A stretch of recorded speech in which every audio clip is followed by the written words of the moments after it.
Hey everybody, thanks for joining me for today's lesson where we're going to talk about adding rational numbers. The rules that we're going to use today should seem pretty familiar because this is the same rules that we followed just last chapter for our integer rules with adding. So for our learning target, it's I can describe how to add rational numbers and apply the integer rules for adding. Okay, so if you remember from very last chapter where we talked about how to add integers, we're going to use those same rules for signs as we use with integers. So for example here, it walks us through a problem, negative 1/3 plus 1/6.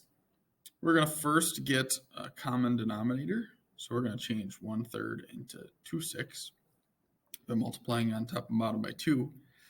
And then we use our integer rules. So what was negative 2 plus 1? Well, they have different signs, so you can actually find the difference. Different signs, find the difference. So that means to subtract them. So for a minute, I'm going to ignore the signs, and I'm going to think, what's 2 minus 1? Well, that's 1. And then I'm going to go back, and I'm going to see which of those numbers had the greater absolute value. Which one was further from 0? Well, negative 2 is 2 away from 0. That has the greater absolute value, so I'm going to use that sign. I'm going to use that negative sign, so it'll be negative 1/6. Okay, so let's try that out with a few examples today. And I really want you to make sure that when we get to the on your own sections, you are pausing and you're trying all of these out on your own first. That's the way you get better at anything in life, and I've said this a lot, and you're probably getting sick of me saying this, is to practice. You can't just watch a video and magically get better. You have to do it and you have to practice it. Okay, so please make sure you're pausing during this video and that you're trying a bunch of these out on your own. So for the first example, it wants us to add negative 8/3 and 5/6. Okay, negative 8/3 plus 5/6. So the first thing that I'm going to do is I'm just going to estimate. Because, it's always helpful in the end to check and see if my answer is reasonable. So negative 8/3, what is that close to as a whole number? Well, let's make this into a mixed number. 3 goes into 8, 2 whole times, which is 6. And then there's 2 left over to get to 8. So this is the same thing as 2 and 2/3. And that's negative, right? So this is close to, I'm going to say about the squiggly equal. This is about negative 3. And I'm adding to that, 5/6 is really close to 1, right? 6/6 would be 1. So what's negative 3 plus 1? Well, they have the different signs. This one's positive, this one's negative, so find the difference. What's 3 minus 1? Well, that's 2. And then I'm going to use my rules for signs. This number has the greater absolute value, so I'm going to take its sign. So I should get close to negative 2 in my final answer. Let's see if that makes, if my answer, when I solve this, if I get close to that. So first what I notice is that I'm adding fractions. I need to get a common denominator. Okay, so I'm going to change negative 8/3. I'm going to get that into 6 because I know I could easily multiply my bottom by 2 to get to 6. And if I multiply my denominator by 2, I need to multiply my numerator by 2. So that would give me negative 8 times 2 would be negative 16 over 3 times 2 is 6. And I'm adding to that 5/6. Now I have a common denominator, so I'll keep that common denominator of 6. And I need to do negative 16 plus 5. Okay, negative 16 and 5 have different signs, so I'll find the difference. What's 16 minus 5? That's 11. And then which of these numbers has the greater absolute value? Well, 16 does, so I'm going to keep that negative sign. So negative 11/6. And if I were to rewrite that as a mixed number, 6 goes into 11 just one time, and there would be 5 left over to get to 11. And my denominator is 6, and I need this to be a negative number. So -1 and 5 6 would be my final answer. And you can see if I were to add one more -1 6 to this, if I added -1 6 to this, I would be at -2. I'm really close. I'm only a sixth away from -2. So does this make sense? Yes, these are really close, and my answer is reasonable. Okay, so just a reminder, always estimate and always get a common denominator when we're working with adding and subtracting fractions. Let's look at another example where we're using another kind of rational number or another form of rational number, and that's a decimal. Okay. Example 2 says find -4 and 5/100 plus 7 and 62/100. So the first thing that I'm thinking back to is my integer rules. Do they have the same sign or different sign? Okay, well, they have different signs. This is a negative number and this is a positive number. Anytime I have different signs, I'm going to forget about the signs for a while and subtract them. Different signs, find the difference.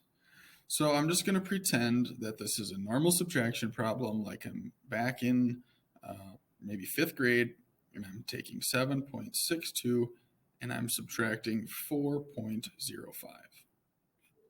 Okay? When I do that, I have to borrow, make this a 5, make this a 12. 12 minus 5 is 7. 5 minus 0 is 0. I'm going to bring my, 5 minus 0 is 5. Caught myself there. There we go. I'm going to bring my decimal straight down, and then 7 minus 4 is 3. 3.57. Okay. Now I'm going to go back, and now I'm going to think about my signs. Which of these numbers has the greater absolute value? This is 7.62 away. This is 4.05 away. This has the greater absolute value, and it's a positive number, so I'm going to keep the positive sign. So 3 and 57/100, or 3.57, would be my final answer. Okay, again, I might want to estimate this and see if this makes sense. Okay, so this is close to -4 plus this is close to 8. If I had a number line, okay, and I have -5, -4, -3, -2, -1, 0, 1, 2, 3, 4. Right? And I start at -4, and I add 8 to that. 1, 2, 3, 4, 5, 6, 7, 8. I wind up at 4. Is my answer close to 4? Yeah, it is. If I were to round 3.57 up, it would be 3.6, or if I round it to the nearest whole number, it would be 4. So yes, it's reasonable. Yes, it makes sense. Okay, now please take the time. Pause the video. It might take you 5, 6, 7 minutes to do all these on your own. That's a good thing. That's what I want you to do. Pause now, get some practice in, and then come back to see if you got the right answers. Alrighty. For number 1, you should arrive at -5/8. Number 2 is 1/3. 3 is -1.5. 4 is 2.8. Number 5 is -12.45. And number 6 is -2.1. Again, please come see me with any questions that you have on those. I'll be happy to help you. All right, we've got a couple more examples to finish out this lesson. Example 3, we're starting to involve a little bit of algebra. We're going to use an expression here, and we're going to tie that in with these rational numbers. So it says evaluate 2x plus y. So 2 times our x value plus y. When x is equal to 1/4, okay, x is equal to 1/4, and y is equal to -3/2. Okay, so the first thing I'm going to do is I'm going to substitute what I know x is. I know x is 1/4. So 2, and when it's right next to x, that means times. So 2 times 1/4 plus, and we're adding y, and I know y is -3/2. Okay, now that I've substituted those in, I'm going to think about order of operations. I need to multiply first. So 2 times 1/4. Okay, I can just multiply across. 2 times 1 is 2, over 1 times 4 is 4. And 2/4 is the same thing as 1/2. So when I multiply these two together, I get half. I still need to add to that -3/2. Okay. Lucky for us, we already have a common denominator of 2, so I'll keep it. And then I just have 1 plus -3. Okay, different signs, so I'm going to subtract. 3 minus 1 is 2. And then -3 is a greater absolute value than 1. So I'm going to keep that sign, which is -2. So I have -2 divided by 2. Well, what's 2 divided by 2? 1. And what's a negative divided by a positive? They have different signs, would give me a negative answer. So -1 for example 3. Moving on to the last example here. For example 4, it says the table shows the annual profits in billions of dollars of a financial company from 2008 to 2012. Positive numbers represent gains. So you can see in 2010 we had a gain, 2011 we had a gain, 2012 we had a gain. Negative numbers represent losses. So the first 2 years there was losses for the company. Which statement describes the profit over the 5-year period? Okay, well, what does profit mean? Well, profit means how much money you've made over this time period. So to find that, we would just have to find the sum, or we have to add up our our decimals. Okay. Keep in mind that this is in billions of dollars. Okay, we'll come back to that. For now, let's add our decimals and see what we come up with. What I like to do when I tackle these types of problems is I like to start by adding all the numbers with like signs. So I'm going to add all my positives together, and then I'm going to add all my negatives together first. Okay. So let's do my positive numbers. I have 1.7 plus 0.85 plus 3.6. Notice I'm lining up the decimals. I'm going to add in imaginary zeros, and I'll get 5. I'll get 7 and 8 is 15, plus 6 would be 21. Carry my 2, bring my decimal straight down. 2 plus 1 is 3, so 6. So for my positive numbers for these 3 years, I get $6.15 billion that I made in those 3 years.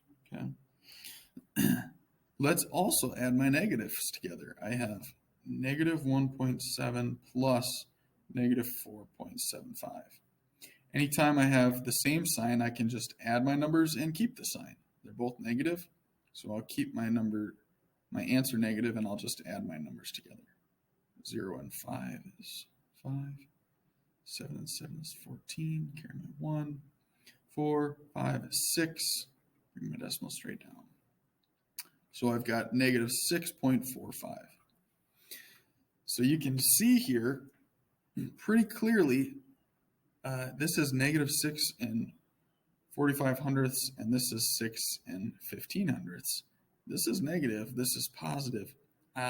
This absolute value here is greater than this absolute value, so my answer should be more negative, which is a bad sign for the company. That means they're losing money.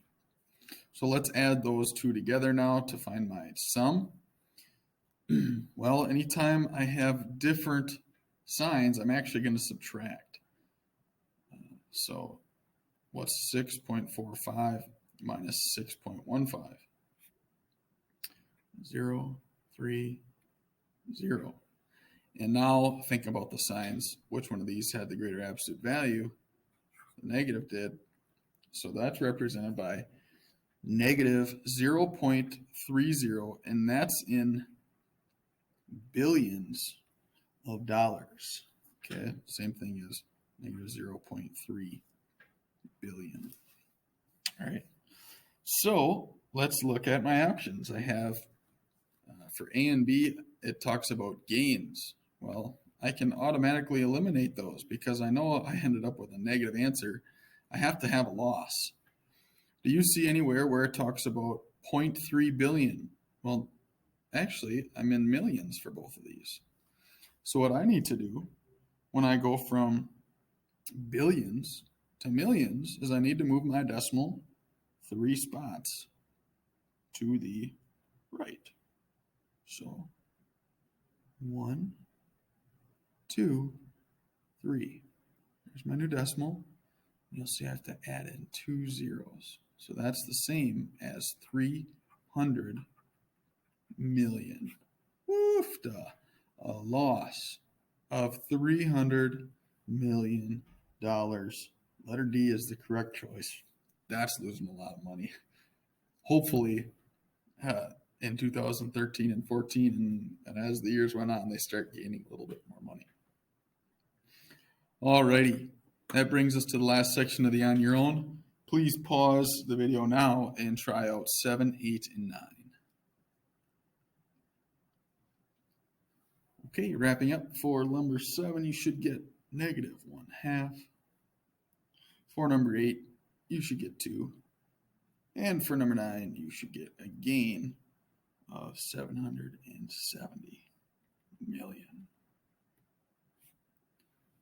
Okay, that wraps up the second section here in chapter 12 with adding rational numbers. Please let me know if I can help you anymore.